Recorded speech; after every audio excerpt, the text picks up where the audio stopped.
What's going on, guys? Welcome back to MSTR-Farms. I am currently on my way over to the farm. I had school this morning, but yeah, I'm back. My computer was giving me some fits with editing, and so I kind of quit there for a while because I had to use my computer because I was using my GoPro. So now we're trying out the phone with a phone editor. We'll see how that goes, but we're preparing for more piglets this week. I had 1 litter of piglets a couple weeks ago. So they're doing pretty healthy. I'll show you them. We have 2 more sows I put in the farrowing houses yesterday. We got to finish rigging up a watering system for them, get them ready to have piglets, get the heat mats in, that sort of stuff. We finished harvest already. It only took us a few weeks or so. We had only soybeans this year. We got a new to us combine. It's a Case IH 2388. We have a 30-foot 1020 for it, 1020 bean head. If I have time, I'll show you those. Yeah, we retired the old Massey Fergusons. We got the blades put on the VT. We're going to try some cover crops next. Actually, we're going to try cover crops, so we'll be getting ready to spread some of those. We're going to sow some wheat for next summer, all that stuff. We got a lot of that happening yet this next couple of weeks. So I'm out here at the farrowing houses. We bought these this summer. As you can see, we got the 1 sow here. This is the one that's already had her piglets. This is one that's due to have them Friday. Her pen needs cleaned up a little bit, sprayed down. There's another sow in this pen. We're currently working on the watering systems. What we have right now is just a hose, but that's obviously not going to be good enough come fall.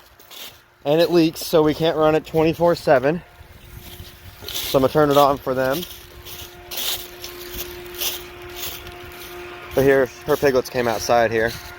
You can hear the bin fans running in the background. So you can see she had 11 little piglets. Yeah, you can see we have another sow in here. I'll show you what the insides are going to look like. This is most of what the inside looks like for this pen. You can see they can come in and out, and they got the creep here, heat lamps, heat mat, and a creep feeder. I got to create the creep water for them yet, but yeah, that's how it goes. That's how this litter's doing. So this is kind of how our box is going to work. This is our nipple water box. This one's going to have a creep water option. So I know I showed you the one out there for the mama sows, which basically is the same thing, but it just doesn't have this T on the end and all that other stuff. So I don't have it threaded up yet or anything like that. That's why it still looks kind of loose. But basically what's going to happen is we're going to have holes in the bottom here, because this is the bottom, it's sitting on its side. The holes in the bottom, and then the PEX comes up in here like an umbilical cord. It'll have heat tape in it. And you thread it on, and that'll be your input. And then it can go to the sow drinkers, which are these top 2. Then they'll poke through and they'll be pounded in, basically sealed up. And then there'll be nip waters on the outside. And it'll go down to these 2 creep ones on each T. And then it also comes up and around the bend to this valve. So this valve is where you come up from the bottom again, hook on another one, and you can tee it up to a second box in the other farrowing house and hook them together basically, or a nursery or whatever we have. When you're done, you just take off the PEX and it comes through. What I don't know is if we want these to be all the way up in here, or if we want them to come out, or if we just want the pipes to be like right here, this far away from the bottom. I think I want them up here. So I think that's what we're going to do, but I'm going to go ahead and I'm going to pipe dope all this up, and then we'll drill the holes in the plywood to pound the couplers in, and then it'll be ready to go and hook up to water pigs. So yeah, I'll see you after I got it all pipe doped up. Okay, so this is our VT that we made. I know I put it on an earlier video, but we see we got our VT blades on here. We got most of our blades. We're missing a couple coulters, but it'll be okay for what we're doing. So yeah, he's gonna drive forward a little bit, and I'm gonna check his tires, make sure that they're gauged good.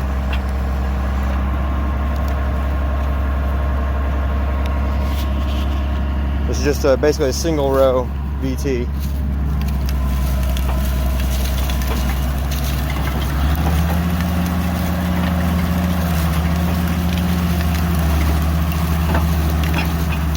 Stop. Okay. We need these to go down just to shade.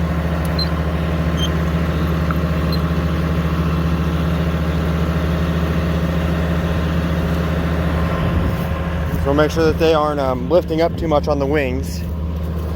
That works, because see, we're not getting a whole lot of down pressure on the sides here.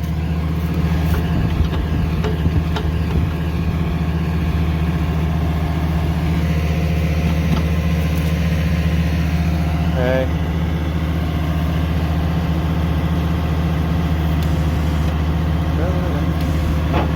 There you go.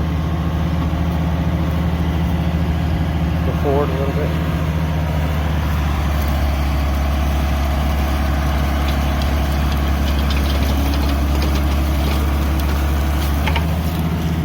Okay, now he moves forward some more after he lowered it down all the way.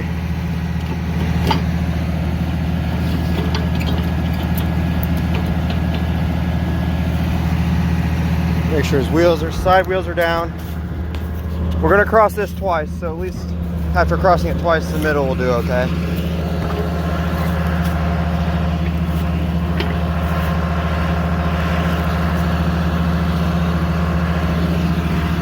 All right, now he's gonna do this field here. As you can see, it's doing an okay job in the middle, but we need to put some bolts or something on the outside so it gets a little bit more weight. Right now, basically all we have is speed, but I gotta go get some of the PEX stuff to make up our pipes for our waters, and I'll see you when we get over to the waters. Alrighty, so it's the next day. I've got the 19 hooked up to the fertilizer spreader, which has our weed in it that we're gonna plant here. And it is variable rate. So let me come up in here and I'll show you. We have the on-track 3 auto steer. And we have all of our other variable rate monitors here. We use it for planting and other things of that nature. Like this is our Raven, and it's hooked up to the variable rate hydraulic motor on the spreader. So we can adjust our population that way. And we do have, like I said, the on-track 3, so we have auto steer in it. We're going to get out here. The field we're planting the wheat in is right across from us here. He vertical tilled it once. We're gonna spread the wheat and then he's gonna vertical till it again, splitting his middles because our wings, they do not have enough down pressure on them and they do not till very well. As you can see right there in that bay right in the back there, we got our 2388. Head sitting back there in the field. So our bay is only 12 feet tall and the combine's 13, so we did have to dig it out just to get us past the header there. And my power shift here. But yeah, we're getting our auto steer rigged up here. I got to do settings and variable rate and stuff like that, and then we'll get to spreading. So yeah, I'll see you when we're out spreading in the field. So we're going back and forth. You can see we got our rate put on. It's bouncing around a little bit because it's on the side of the hill here. You can see it's a little bit sticky out there yet. VT kind of got that worked up, but we got it going. Our rate's spinning good. We're putting on 100 pounds to the acre. At least that's what we're telling the computer to do. Going about 6.5 miles an hour. If we go any faster, it's kind of rough. So you can kind of see what the VT does. It just, I mean, it's just kind of throwing the dirt up a little bit. We got RTK, so I had to go around a few things up there, so my line's not going to be snapped straight, but we'll snap it here and overspread a tiny bit. But I got class at 10 o'clock, so I probably won't be out here for much more than another round. And then we'll have Sam back out here with the VT when he gets back from class. Me or Sam, but we'll give her a shot. We'll see you when we're out covering it again with the VT. So we're in the VT now, in the 100 here. We've been running 5th up into directs. I mean, if you aren't familiar with Oliver's, that runs about 8 miles an hour, which for 100 horse and a 20-foot tool, hang on, let me get my handles here. 100 horse and a 20-foot tool, that's a lot. Yep, one more. And it's working her pretty hard, because as you can see, my temperature's coming up here pretty high, but it ain't getting dangerous yet, so. And we're obviously lugging right now, going up this hill. I'll probably have to power shift back one. Maybe even 2 as steep as this is starting to look. But it's kind of fun flying across the field at 8 miles an hour. Dad's already got all the wheat spread over there. So I'm just over here double passing with the VT again. Mixing it in. Don't have any auto steer this time. My hand's the auto steer. You can run this hill. A little bouncy.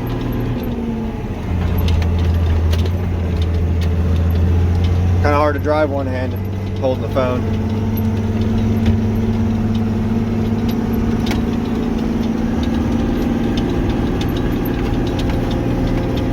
Yeah, someday we'd like to put a turbo on this and get it up to about 130, 140 horse. Because right now, as is, it doesn't pull the applicator very well because we've got anhydrous shanks on it. Just 2, under right behind the tires to break up compaction. And it don't like to pull that as fast as we'd like it to. All she needs is a few more ponies. She's got the transmission to hold it, but because this is basically the exact same frame as a 120 or a 135, and it's a 100, so we could turbo it and put some more fuel into her, and she'd take it. And that would also help when we run the VT in the winter or in the fall, and maybe even some in the spring.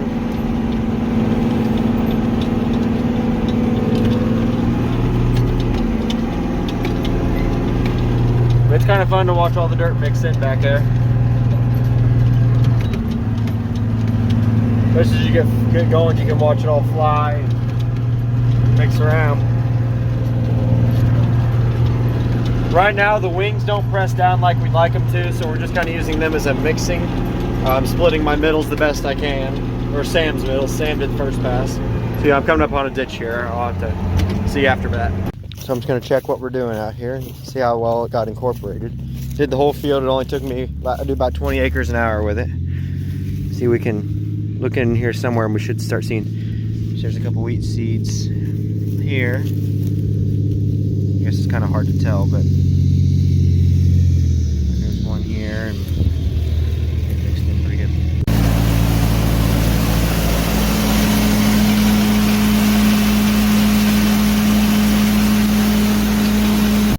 So we're out here grinding feed. This bin's full of non-GMO corn. This is our feed grinder here. We normally run the feed grinder on a bigger tractor like the 1955 or the 100. But they're both on cover crop duty. So we've got my uncle's 550 here. And she's about 40, maybe 50 horse. And when you pour the corn to her like that, it works her. You see she's coming up a temp pretty quick. But it's good for her. We normally put it on a 100 horse or a 50 or 60 horse tractor depending on what we have running or what we have them hooked up to. But both of our 100 horse tractors are hooked up to something right now being used, so we're using her. That old SC over there ain't got enough horsepower to turn it. I mean, you can trickle the corn in and she gets too hot, so that kind of sucks. But I normally just use 19. When we get done rebuilding the Super 88, it'll probably live on this thing. But yeah, we're grinding feed for the cows. So next we put in our supplements, which is our roasted soybeans, our mineral, and our oats. And then we'll be done with our feed for the cows.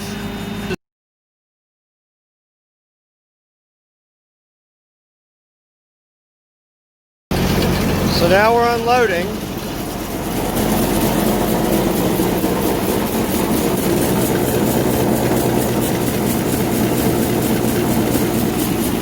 This is the bin we feed the cows out of here. So it's about a 2.5 ton bin, and this grinder had about 2.5 tons of feed. So it should all fit, but it'll be a little close. So I'm out here at the farrowing houses, as you can hear. These are the piglets that were born 2 weeks ago. They're able to go outside now. They're pretty big. We've already castrated them, done all that stuff. I have Lima, which is in the pen next to them. She just had her piglets. This here's Hamilton. She's eating right now. I'll go ahead and show you her piglets. She had them this morning, about 5:30 to, it was between 5:30 and 9 she had them. There's 10 of them in here. You can see. They're all cute little guys and gals. They're all black or black with stripes. A little straggler over there. But she had 10 of them. One of them needed a little bit of assistance, but we took care of him and he's doing strong. I don't know which one he is, but see there's a little run right there. It's so cute.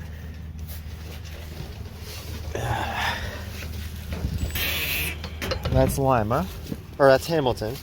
Lima's in here. She's gonna get angry when I walk in the door, but I'll just show you kind of see she's still got her litter. Oh, Sadie's litter's already all outside, but yeah, I'm gonna stay in here and babysit Lima's litter for a little bit. But Sadie can come in here, but they're all outside. I'll see if I can run back around for you here. You can see they're all out here. She had 11 of them. So yeah, that's the piglets. But if you enjoyed the video, leave a like, comment. If you have any questions or you want to just tell us anything, let us know. Comment and subscribe, and we'll catch you on the next one.